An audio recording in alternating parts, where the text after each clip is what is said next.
Hello. Where are you right now? In front of the roaring flames, I was at a loss for words when my husband's call came in.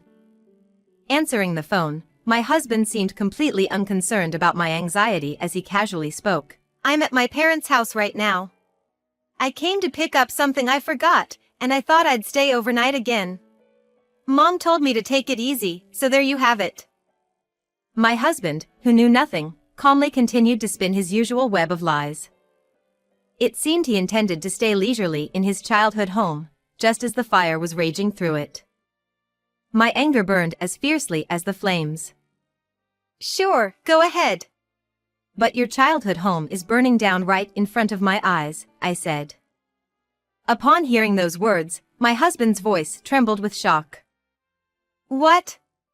What do you mean?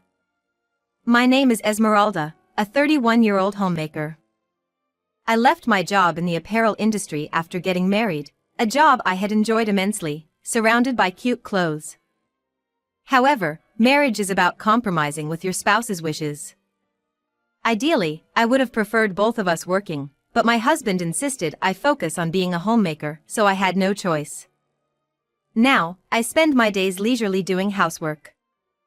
It can be a bit boring at times, but finding joy in trying out new recipes is up to me. My husband Griffin is 35 years old, older than me, and works for a major trading company.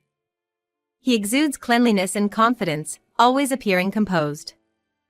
I really liked his demeanor. We met through a friend's introduction, started dating thanks to his approach, and our relationship has been great ever since.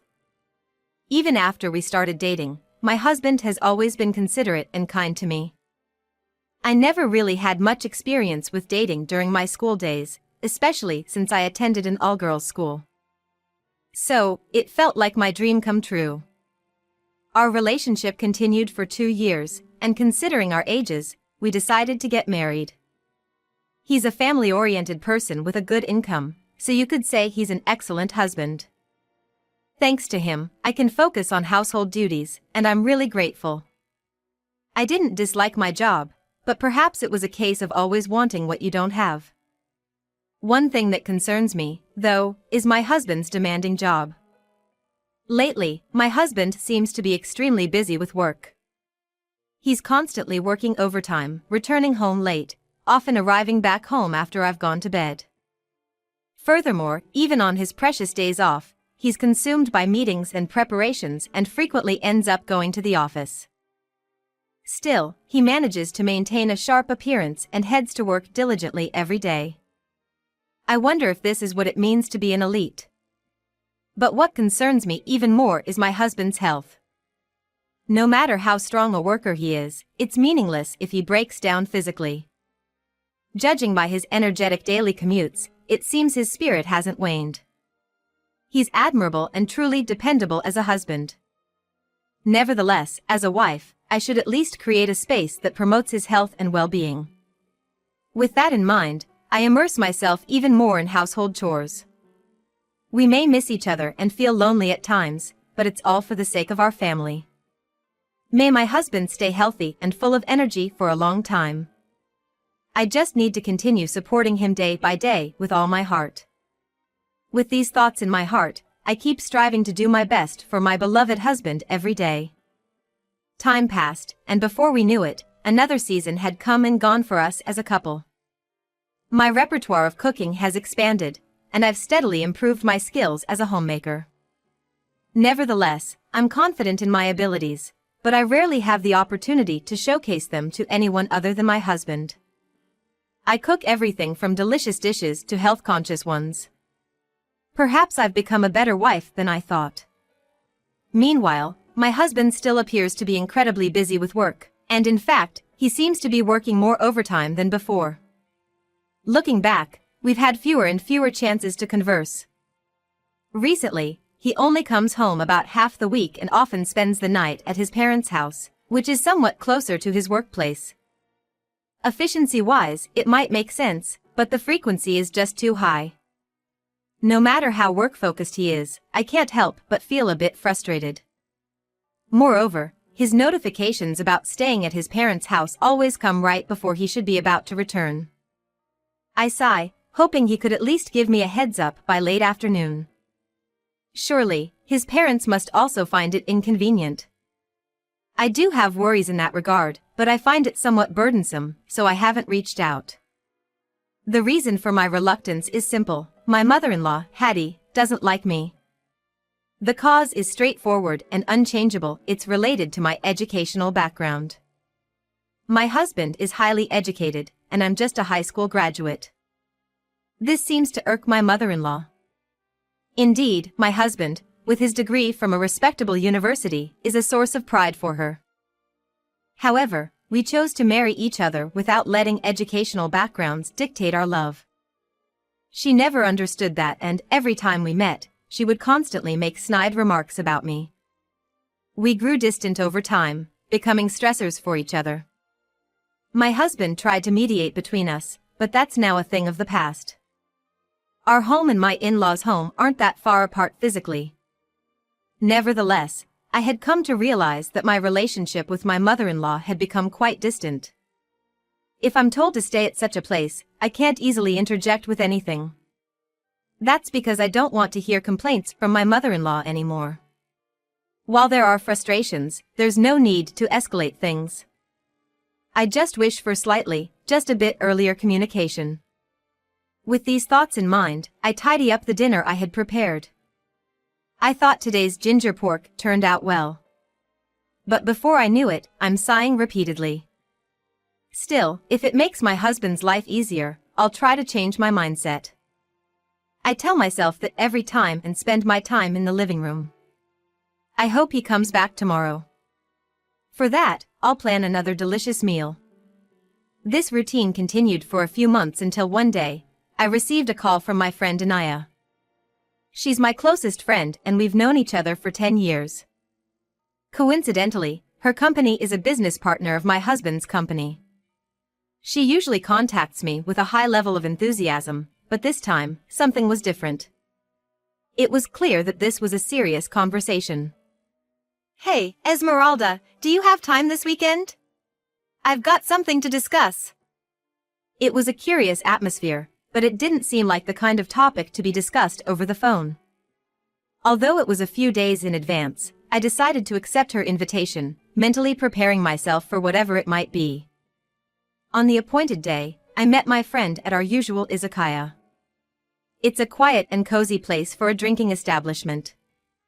It's our favorite spot, and we usually spend time here. "Sorry, I need a drink to talk about this," my friend said, as she energetically poured herself a glass of draft beer. "It's okay, but what's going on?" "This isn't like you," I replied, taking a sip of my beer. Cold beer is always comforting, no matter the situation. "Here's the thing, it's about Griffin," she began. "There are rumors at my company that he's having an affair." Her sudden statement made me spit out my beer. I had never even imagined that my husband could be involved in an affair. "Come on, stop it." "There's no way that's true," I exclaimed. However, as she stared at my face, my friend wore a serious expression. It became clear to me that this was no trivial matter. According to my friend who continued speaking, it seems my husband is involved with a female colleague who works under him. It seems one of my friend's coworkers happened to see them holding hands while walking together. After that, they carefully observed the two at work and it indeed appeared that there was a connection beyond just professional. "I thought this might be a mistake on our part, but I wanted to let you know," my friend said after downing the remaining drink in one go, wearing a relieved expression. Simultaneously, she gripped my hand firmly, looking at me intently. "If there's anything I can do to help, please tell me. We're friends, after all." I did feel sadness and shock.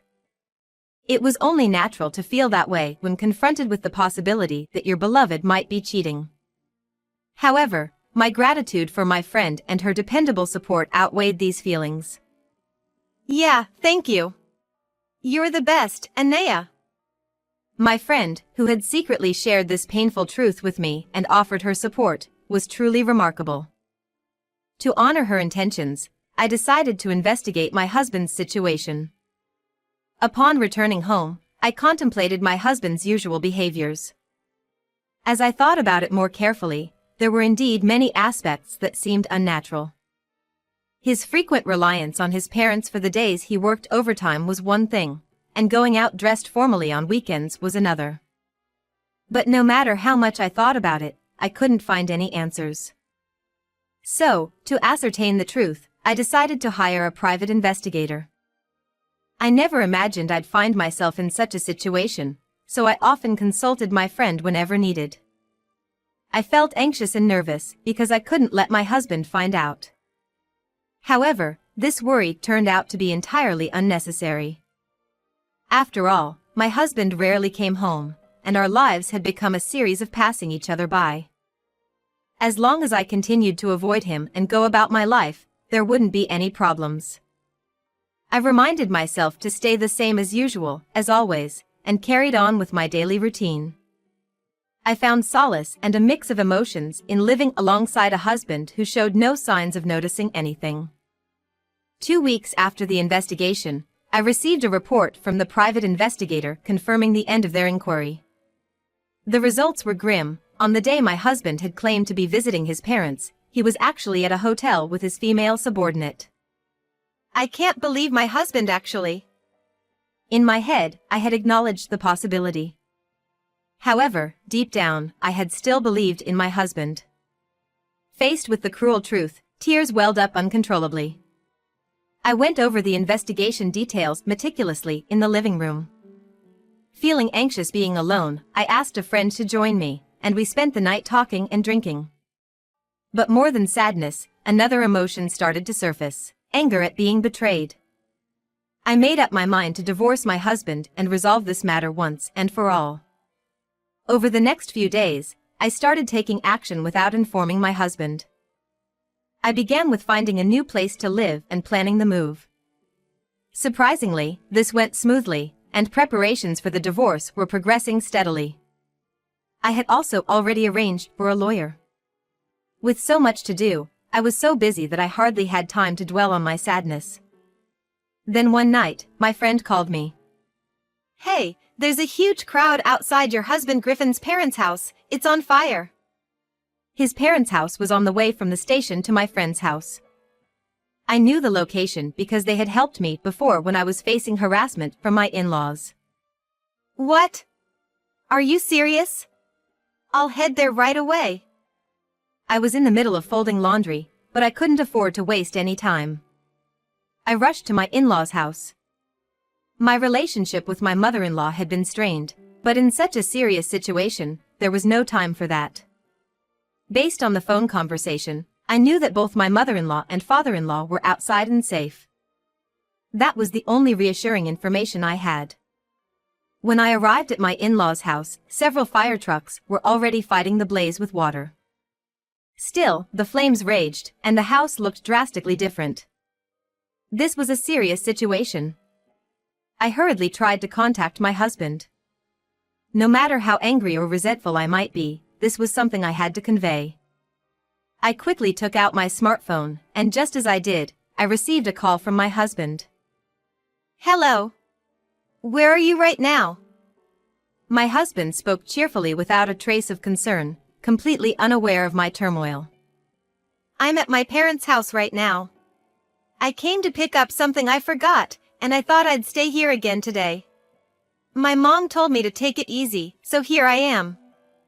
My husband, who knew nothing, calmly told yet another lie, seemingly as relaxed as always. It seemed he was planning to leisurely stay at his parents' house amidst this blazing fire. "Sure, go ahead. But your parents' house is on fire right in front of me." Upon hearing those words, my husband's voice trembled, and he sounded frantic. "What? What do you mean? Oh, I forgot to mention. I won't be returning to that house anymore. I'll send you the documents soon, so fill them out properly. Well then, give my regards to your affair partner." With those words, I turned off my smartphone. "If you're in trouble, rely on me." It was an emergency situation, but I was used to this by now. I nodded to my friend's smile, then returned home to collect my belongings. I could now enter my new place, and that's where I started my new life. The fire apparently originated in the kitchen. It seemed my husband had forgotten to turn off the stove after frying something. My in-laws hurriedly arrived, joining my husband.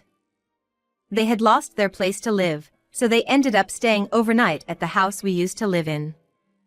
However, when they arrived home, I was nowhere to be found. When they asked my husband what was going on, they received an ambiguous response. My mother-in-law then sent me a message. "Hey, Esmeralda. Why aren't you here? I'm already at your place, so hurry back. You'd better entertain me." The messages were aggressive from the very first one. It was futile to explain to her that I wanted a divorce because of my husband's affair. "A high school graduate bride like you should accept a man's infidelity." Other messages followed, criticizing me for his infidelity and more. I realized that trying to engage with her was pointless. So, I decided to ignore my mother-in-law completely. On the other hand, my husband bombarded me with apologies through messages. Of course, I also ignored those and chose to watch how things would unfold. I knew the lawyer would handle the rest. In the days that followed, the lawyer I had hired sent divorce papers and documents regarding alimony to my husband. It seemed my judgment had been correct. This lawyer was exceptional and well-versed in this type of correspondence. Initially, my husband hesitated, but when presented with a multitude of evidence, he had no choice but to accept. He desperately pleaded for a simple divorce, but I had made it clear that I would not back down. This seemed to perplex my husband, and he was likely concerned about the impact on his job. In the end, he reluctantly signed the documents. My mother-in-law, who was present, continued to berate me as a gold-digging woman until the very end. Her harsh words could have led to defamation lawsuits. According to the lawyer's advice, she eventually fell silent and sulked. It's apt to say it was like she had a bitter pill to swallow, given her expression. I felt relieved hearing the lawyer talk with a smile. Afterward, my ex-husband apparently had a very difficult life. Alimony, property division, and financial support for his parents seemed to have stretched his finances to the limit. Moreover, at work, his affair and divorce became public knowledge, and he was viewed with disdain by his colleagues. Unable to bear their judgmental gazes, he requested a transfer to another department. This new department was where he wouldn't have to interact with anyone, essentially a miscellaneous tasks department with many senior employees. He faced bullying every day, and it seemed to be taking a toll on his mental health. His affair partner, too, couldn't withstand the scrutiny and chose to resign promptly. This was despite their affair being merely a fling with no deep love. My ex-husband explained that it was just him seeking young companionship with a casual attitude. Thus, these two people had dramatically altered their lives for a brief fling. However, I was no longer aware of the alimony, as it was paid using the funds my ex-in-laws provided for rebuilding their house. I heard rumors that my ex-husband had become a recluse, and his once beautiful looks had gone to waste. My friend kept sharing these stories during our drinking sessions. The person who replaced my ex-husband told her about it during their conversations, as she was always kind to women but harsh with male employees. On the other hand, I was leisurely job hunting with a substantial amount of money in hand. It seemed I was going to work at a shop run by a friend's acquaintance. They had recently opened the shop, and it was already attracting many customers, so they were short-staffed. They learned about my experience and invited me to join them. The shop had a calm and pleasant atmosphere. Additionally, the shop manager, like me and my friend, was a confirmed bachelor and a senior. I found it quite reassuring to have these experienced seniors to guide me in various aspects of life. As I had more time to think, I started contemplating new ways of living. From now on, I was a free woman. I could experience anything that piqued my interest. With dependable senior colleagues to guide me, I was ready to step into a new world. Thinking about it, the sadness of divorce disappeared, and I became more optimistic. My path in life from now on was filled with exciting possibilities. The thought of it makes me feel excited even now.